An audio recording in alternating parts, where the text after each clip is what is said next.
Այո, Փառք Տիրոջ, խաղաղություն բոլորիս։ Առանց Հիսուսի ոչինչ չի կարող գոյություն ունենալ։ Ոչ մի կյանքը նա է, նրանով է պայմանավորված ամեն տեսակի կյանք։ Եվ մարդու կյանքը նախ, եւ կենդանական աշխարհը, եւ բուսական աշխարհը։ Եվ ինչ որ կա նրա խոսքով, քանի որ բռնված է, քանի որ նրա խոսքը, նրա հրամանը դեռ մնում է ուժի մեջ եւ աշխարհը մնում է կանգուն։ Բայց կգա մի օր կլրանա ժամանակը, ինչպես նա խոստացել է, եւ նրա շուրթերից ուրիշ մի խոսք դուրս կգա եւ ամեն ինչ կփոխվի։ Այս երկիրը ինչ որ կա, ամեն բան գրված է եւ նրա մեջ ինչ որ գտնվում է, պիտի փոխվի։ Ոչինչ չի մնա այնպես ինչպես եղել է, իր տեղում չի մնա ոչինչ։ Փառք Տիրոջը, բայց մենք լավագույն խոստմունք ունենք Տիրոջից եւ սպասում ենք մենք այդ օրհնյալ ժառանգությանը, ինչպես նա խոստացել է իր հավիտենական չքնաղ այդ երանելի ներկայության մեջ Աստծո հետ հավիտյան ապրելու խոստումը, որպես ուղակի Աստծո ընտանիքի անդամներ, ուղակի որպես Աստծո ամենամտերիմ մարդիկը, նրա զավակները, օրհնյալ լինի մեր Տիրոջ անունը։ Ես ուզում եմ խոսել այսօր կարևոր մի հարցի շուրջ, ավետարանի մեջ Սուրբ գրքում ընդհանրապես եւ մասնավորապես ավետարանում շատ կոչեր կան ուղղված եկեղեցուն, հավատացյալներին, թե անհատապես, թե ընդհանրապես բոլորին։ Եվ այդ կոչերից մեկը, որ նախ Հիսուսն ինքը ուղղեց եւ հետո նաեւ առաքյալները եւ շատ տեղերում մենք հանդիպում ենք այդ կոչը, հետեւյալ կոչն է. արթուն կեցեք։ Արթուն կեցեք։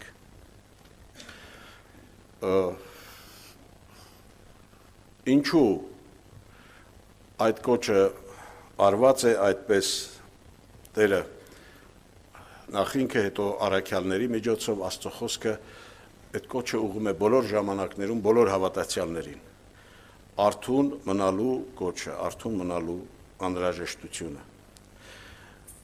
Մենք գիտենք, որ ամենաանպաշտպան մարդը քնած մարդն է։ Կարծում եմ համաձայն եք։ Իրոք, որքան անպաշտպան է քնած մարդը։ Ինչ ասես կարելի է անել քնած մարդու հետ։ Եվ հակառակորդը լավ գիտի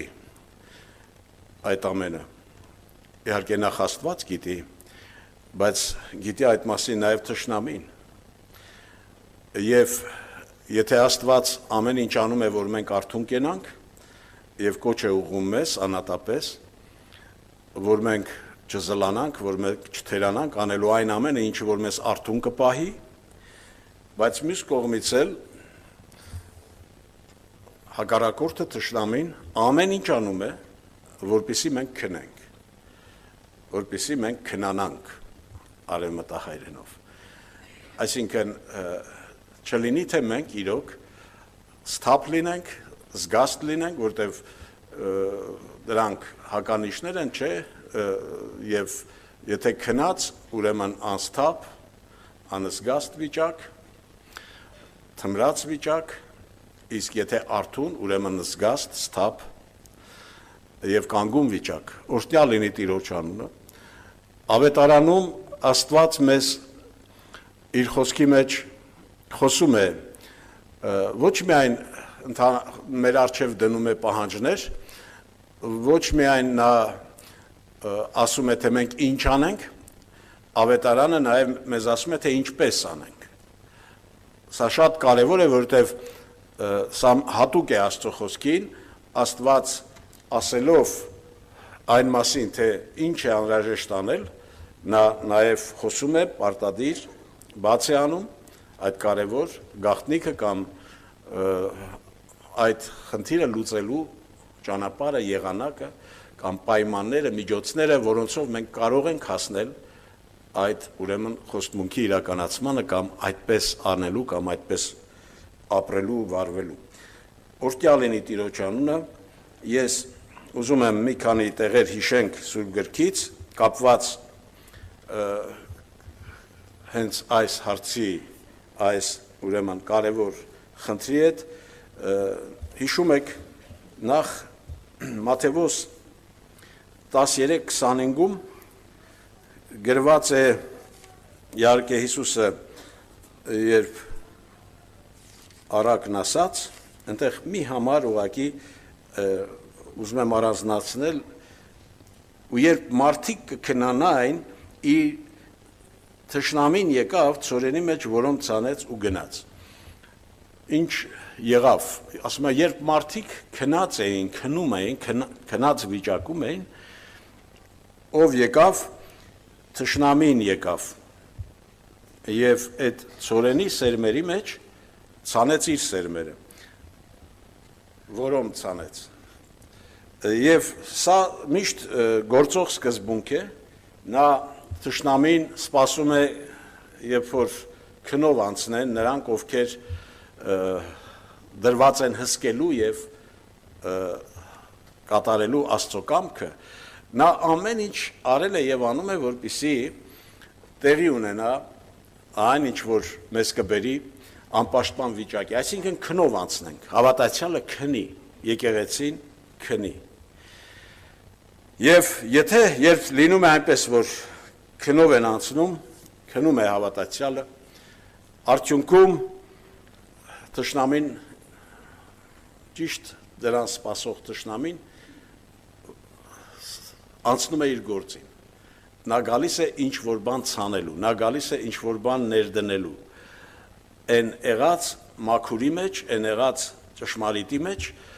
որտեղ Աստված էր գործել, որը Աստված էր իրականացրել, բայց զուտ չհսկելու պատճառով, զուտ արթուն չկենալու պատճառով թշնամին կարողանում է իր չար գործն անի։ Բայց ում մեղադրենք թշնամուն,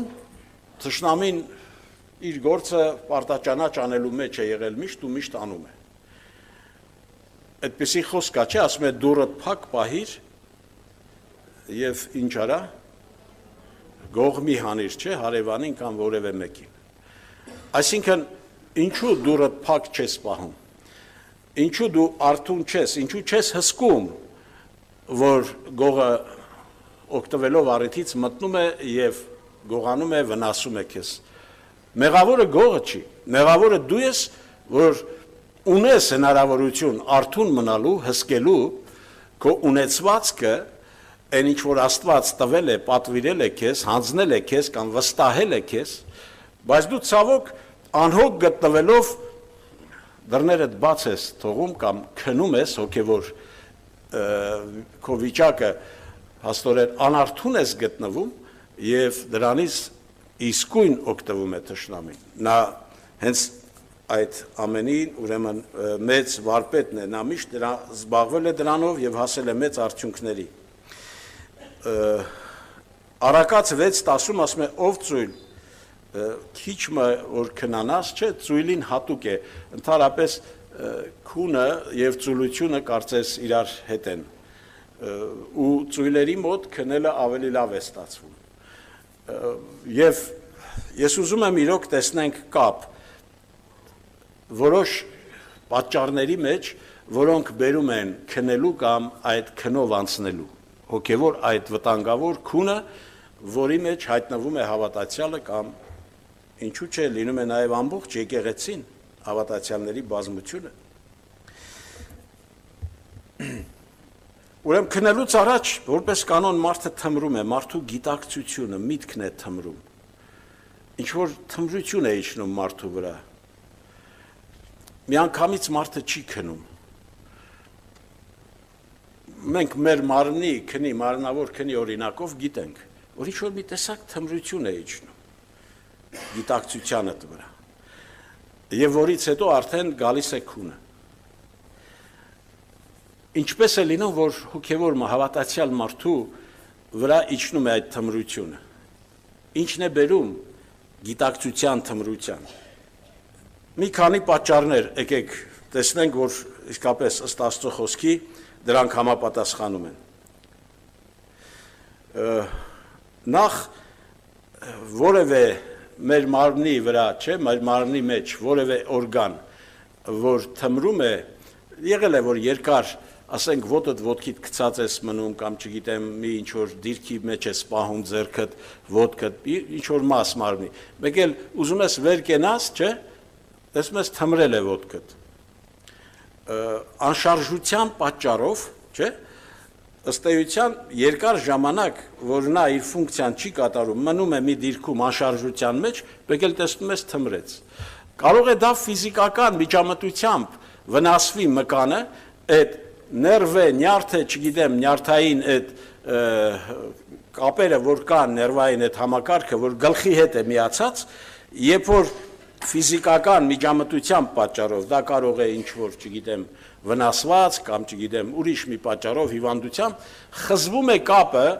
այդ ներվերը այլևս որ բերում են կյանք այդ մկանի այդ օրգանի այդ անդամի մեջ խզվում է եւ տեսնում ես նորից թմրեց եւ էլի չի գործում այդպիսի օրինակ կա իհարկե Աստված այլ նպատակով արեց բայց հիմքում այդ սկզբունքն են գած այդ երևույթը չէ Հակոբի ամուլաջիլի զստին որ կպավ գրված է թմրեց այդ մկանը իր եւ դրա վրա սկսեց կաղալ այո երբ տեղի է ունենում գլխի հետ կառավարող գլխի հետ իսկ գլուխը Քրիստոսն է Աստված է գլուխը մեր եւ եկեղեցու երբ տեղի ունենում խզում տեղի ունենում թմրությունը բերում է քնի եւ ինքնին այդ խզումն էլ ունի իր պատճառները ինչու է խզվում կապը գլխավոր խզումը առաջ է գալիս որի հետևանքով նաև թմրությունը մեղքի պատճառով մեղքը այն միջոցն է որ բերում է մեզ թմրության եւ քնի հիշում եք Սամսոնը Աստծո հզոր այդ անոթը որը օգտագործվում էր Աստծո ձեռքերի մեջ ինչ փառավոր կերպով եւ ինչ արդյունքներ եղան չէ նրա կյանքում երբ նա արթուն էր երբ նա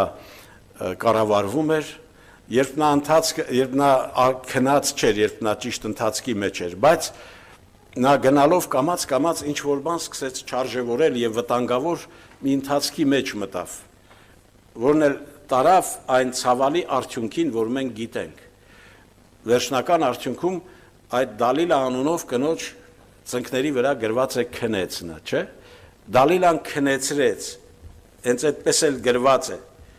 դատավորած 16-19, Դալիլայի ծնկների վրա Սամսոնը քնեց։ Մեղքը, Դալիլան այդ մեղքի խորհուրդն ունի և մեղքը իր ծնկների վրա, եթե դու գլուխը դնում ես նրա ծնկներին, անպայման քեզ կքնեցնի և կդարձնի քեզ խիստ անպաշտպան հակառակորդի թշնամու նկատմամբ։ Սուրբ գրքում էլի բազում օրինակներ կան, բայց ես հիմա չեմ անդրադառնում, ուրեմն մեղքը մեզ թմրության ու քնի վիճակի բերող գլխավոր պատճառն է։ Պատճառներից գլխավորներից է։ Եվ իրոք, երբ մենք հսկում ենք, մի կողմից, երբ մենք արթուն ենք, զգուշանում ենք մեղք գործելուց, այսինքն թմրելուց, մյուս կողմից էլ, երբ որ թմրությունը գալիս է, վաղ թե ուշ տանելու է մեղքի։ Ուրեմն արթուն կենալ է պետք, իսկ արթուն կենալ ըստ Աստծո խոսքի կնշանակի կենալ Աստծո խոսքի մեջ, կենալ աղոթքի մեջ, ակտիվ վիճակում։ Առանց ակտիվ աղոթքի կյանքի եւ Աստծո խոսքի հետ առնչվելու չկա արթուն կենալու հնարավորություն։ Հավատացյալին տրված այդ ուրեմն միջոցները արթուն մնալու, ահա սրանք են, որ ավետարանով Աստված մեզ հայտնում է։ Ստեպ աղոթքի մեջ եղեք, նույնիսկ անդադար աղոթք արեք, առաքյալն ասում է, հիշում եք Հիսուսը եկավ եւ Գեթսեմանեի պարտեզում քնած գտավ, չէ, աշակերտներին, նա ասել էր արթուն մնացեք եւ աղոթք արեք։ Եվ նրանք քնեցին եւ եկավ եւ ասեց 1 ժամ էլ ինձ հետ չկարողացաք Եվ այդ քնելը բերեց լուրջ փորձության նրանց։ Իսկապես հետագայում նրանք լուրջ փորձության մեջ ընկան։ Միշտ այդպես է եղել, երբ քունը իջնում է, երբ ցավալիորեն հավատացյալը մատնվում է քնի, թշնամին ինչ որ բան գալիս ցանում է, ինչ որ մի վատ բան անպայման մի չարություն, մի վնասակար մի բան անպայման իրականացնում է այդ հավատացյալի կյանքում։ Եվ այսօր մեր կյանքում շատ խնդիրներ կան, որոնք ես հաստատ գիտեմ, կան դժվարություններ, կան փորձություններ, որոնց միջով Աստված է մեզ տանում, բայց կան փորձություններ, որոնց մեջ մենք ինքներս ենք մեզ բերել մեր անարդուն գտնվելու պատճառով։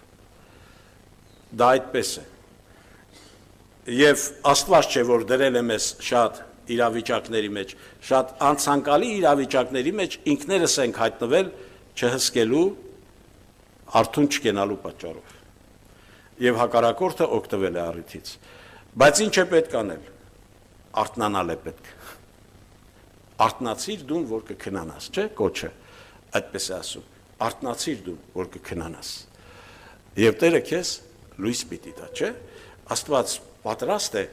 ամեն ինչ վերականգնելու, բայց ով պիտի անանք ստանա արթնանալու մեջ։ Ինչու է, որ մենք մեր մարմնավոր կյանքի, մեր մարմնավոր այս պահանջների, կարիքների հարցում շատ արթուն ենք ու զգաստ։ Բայց հոգևոր կարիքների ու պահանջների հարցում ցավոք տեսնում ենք շատ հավատացյալներ այդ զգաստությունը, այդ լրջությունն ու արթնությունը չեն դրսևորում։ Ուրեմն մեղքը, հաջորդը ծուլությունը, երբ որ ինչ որ անդամ շարունակաբար մարմնի անդամ մատնվում է ծուլության, չի կատարում իր ֆունկցիան, սկսում է թմրել, այդպես է։ Եվ արդյունքում նա կորցնելով իր ուրեմն գործը, իր ծառայությունը, իր անելիքը, նա մատնվում է քնի կամ քնած վիճակի մեջ է հայտնվում նորից։ Մենք բոլորս մարմնի անդամներն ենք Տիրոջ, եթե վերստին ծնվել ենք իսկապես, ու ամեն մեկս ունենք ինչ-որ մի ֆունկցիա, ամեն մեկս դրված ենք հատուկ, չէ, ինչ-որ տեղում այդ մարմնի մեջ, և անելիք ունենք, ու գլխավոր մի ծառայություն ունենք, որի մեջ Տերը մեզ ուզում է տեսնի։ Երբ մենք չենք անում այն, ինչ որ պիտի անենք, դա հենց լուրջ պատճառ է, որ մենք որպես հավատացյալ հոգևոր մարդ քնով կանցնենք։ Մեր արթուն, զարթուն և զգաստ վիճակը կախված է, որքանով ենք մենք ճիշտ ծառայության մեջ, Աստծուն ծառայելու մեջ, Աստծուն պաշտոն մատուցելու մեջ, որտև պաշտամունք ասվածը մենք հաճախ այդքան էլ ճիշտ չենք հասկանում, գնանք պաշտամունքի, պաշտամունք բառի իմաստը հենց ծառայություն մատուցելն է, պաշտոն մատուցելն է։ Եթե մենք մեր ապրած կյանքով այդ պաշտոնը, այդ ծառայությունը չենք մատուցում Աստծուն, ուղղակի, ասենք շաբաթը 1, 2, 3 անգամ հավաքվում ենք աղոթքի և երգելու և թեկուզ քարոզ լսելու, արդյոք դա եղավ այն պաշտամունքը, որ Աստված ուզում է։ Մենք կյանքով պաշտամունք պիտի անենք։ Մեր կյանքը պիտի լինի պաշտամունք, ծառայություն։ Եվ ամեն մեկը հատկապես այն տեղում, որտեղ Աստված դրել է իրեն որպես Աստծո զավակ, որպես Քրիստոսի մարմնի անդամ, թե եղբայրներին է վերաբերվում խոսքը, թե քույրերին։ Հանկարծ քույրերը չմտածեն, որ նրանք չունեն ֆունկցիա, չունեն անելիք այդ մարմնի մեջ։ Միանշանակ ոչ, բոլորը ունեն։ Բայց ըստ կանչվածության, ըստ օծության, եւ Տերը ինչի մեջ որ նախատեսել է ու դրել է քեզ, հենց այդ բանի մեջ էլ օծել է։ Դու դրա օծությունն ունես, ուղղակի քո լրջությունն ու նախանձավորությունը կարևոր է, որ դու աղոթես, ասես Տեր, հատկապես ինչի մեջ ես ինձ դրել, ինչի մեջ ես դու ինձ տեսնում, որ ես ծառայեմ քեզ Տեր։ Իհարկե, հարցեր կան, որի մեջ բոլորս էլ պիտի ծառայենք։ Անելիքներ կան, որ բոլորս էլ պիտի անենք, ընդհանրական են դրանք, բայց մասնավոր ծառայություններ կան, որ Տերը այո նախատեսել է։ Եվ ինչպես ասեցի, ուրեմն ահա թմրելու եւ քնով անցնելու պատճառներից մեկը սա, երբ որ դու քո գործը չգիտես, քո անելիքը չգիտես եւ չես ծառայում դրված տեղում Աստծո։ Եվ Սերմնացանի արակի մեջ ամփոփեմ ասա էլ ասեմ ու ավարտեմ խոսքս, թեև կարելի է էլի շատ տեղեր հիշել, բայց կարծում եմ բավական է այս պահի համար այսքանը։ Հիշում եք, երրորդ մասը սերմերի որտեղ ընկավ։ Ընկավ փշերի մեջ։ Եվ մեկնության մեջ Հիսուսն ասաց, չէ, իրենցից ինչ էին ներկայացնում այդ փշերը։ Այս աշխարհի հոգսերը, հարստության խաբեությունը եւ զբաղմունքները։ Հարստության խաբեություն, աշխարհային հոգսեր եւ զբաղմունքներ։ Ահա բաներ, որոնք նորից հավատացյալ մարդուն կարող են թմրության եւ քնած վիճակի մեջ բերել։ Սրանք առաջի հասկից մեղքեր չեն, հոգսեր կան։ Բայց ամբողջ հարցը նրանում է, որ հավատացյալը ոնց պիտի արձագանքի, ոնց պիտի վարվի այդ հոգսերի հետ։ Երկրի վրա հնարավոր չի, որ ապրենք ու հոգսեր չլինեն։ Բայց կա հնարավորություն այդ հոգսերը իրոք Աստծուն հանձնած ապրել, կա հնարավորություն, կա տարբերակ, թեկուզ իմանալ այդ մասին ճշմարտությունը, որ Աստված ինքն է ասել, որ ես քո հոգսերը պիտի կրեմ, պիտի վերցնեմ, բայց այնուամենայնիվ այդ հոգսերի տակ դու, այդպես ասած, տնքալով, ճկռելով, չգիտեմ, մտած մի խոսքով տանում ես, եւ այդ հոգսերը որքան են քեզ կտրում անելու այն, ինչ որ դու որպես հոգևոր նախ եւ առաջ պարտավոր ես դրանք անել, քո ծառայությունից հոգևոր, քո Աստծո առջև գալու եւ քո ուրեմն հոգևոր ընթացքը ընդհանրապես այդ հոգևոր պահանջմունքները բավարարելու ամենօրյա, ինչպես մարմնավոր պահանջմունքներ ունենք մենք, չէ՞, միշտ բավարարում ենք պարտաճանաչ, հոգևորը առավել եւս պիտի բավարարվի։ Ուրեմն սրանց վրա եմ ուզում ուշադրությունները հրավիրեմ եւ այդ կոչը իրոք ավետարանով, որ ինքը մեր Տերը եւ առաքյալները Աստծո խոսքի մեջ ուղղում են մեզ եկեղեցուն եւ ասում են արթուն կեցիր։ Մանավանդ վերջի ժամանակների համար առավել եւս, որտեղ ասում է չար ժամանակներ են գալու։ Առավել եւս արթուն կենալու անհրաժեշտություն կա։ Եվ արթուն կենալով մենք կգտնվենք մեր ճիշտ տեղում, արթուն կենալով մենք բաց կլինենք Աստծո խոսքը լսելու հարցում, Աստծո ձայնը լսելու, որտեղ քնած մարդը չի էլ լսում, հոգևոր քնածը նման է մեռած մարդու։ Իրոք, եւ արթուն կենալով մենք նաեւ կարողանանք իրականացնել մեր այն երկրի վրա այն առաքելությունը, ինչի համար Տերը մեզ կանչել է, թե անհատապես, թե եկեղեցին, որպես Աստծո անոթ, որպես Աստծո գործիք, իր ծառայությունը իրականացնելու բոլոր ժամանակների մեջ։ Եկեք ոտքի կանգնենք, երկերքոց 5:2 այս համարն ասեմ եւ աղոթենք։ Հիշում եք, ասում է ես կքնանամ, բայց իմ սիրտս ինչ է։ Ինչ է։ Արթուն է։ Ես կքնանամ, բայց իմ սիրտս արթուն է։ Ես հիշում եմ այս մասին միամիտ մի քույր, որ արթուն կենալու մասին քարոզ էր եղել, ամուսինն էր նկատել, որ քանի օր է չի քնում։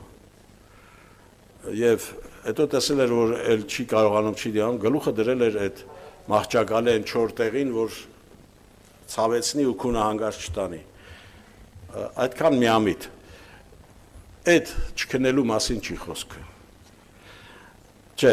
մենք կարող ենք քնած լինել, թե քնած թե արթուն, բայց մեր սիրտը արթուն լինի։ Մեր սիրտը Աստծո ներկայության մեջ, Աստծո հետ կապի մեջ լինի, որտեղ հենց որ Տերը ձայն տա, մենք ասենք, ահա ես Տեր։ Չլինի թե քնած գտնի Տերը մեզ։ Ու ույսերի առակը, չէ, որ ցավալի այդ վաղճանը եղավ այն 5 կույսերի համար, որ կոչվում են հիմար կույսեր, անմիտ կույսեր, հենց այդ խնդրի հետ է կապված, եթե այնտեղ նայում ենք, որ նրանք արթուն չէին, որ ժամանակին անեին այն, ինչ որ պիտի անեին, եւ յուղը չերիքեց նրանց։ Եկեք աղոթենք, մենք իրոք, որտեվ փեսան որ գալու է նրանց հետևից, ովքեր արթուն սպասում են իրեն։ Ամեն չմատնվենք քնով։ եւ ովքեր էլ որ արդեն մատնվել են, սթափվեն, զարթնեն, արթնանան, ինչ որ պետք է, ինչ անելիք լացել, աղոթել, աղաղակել, քո կողմը, խոստովանել իհարկե նախ եւ առաջ քո վիճակը, որ ինչից եկար դու այս վիճակին, ինչը բերեց, անկեղծանալ, խոստովանել, ել չեմ ասում, եթե մեղքը ճշմարտությունը ասել Տիրոջը, որ լինի թե նորից արթնանանք եւ Տերը մեզ լույս տա նորից, աղոթենք։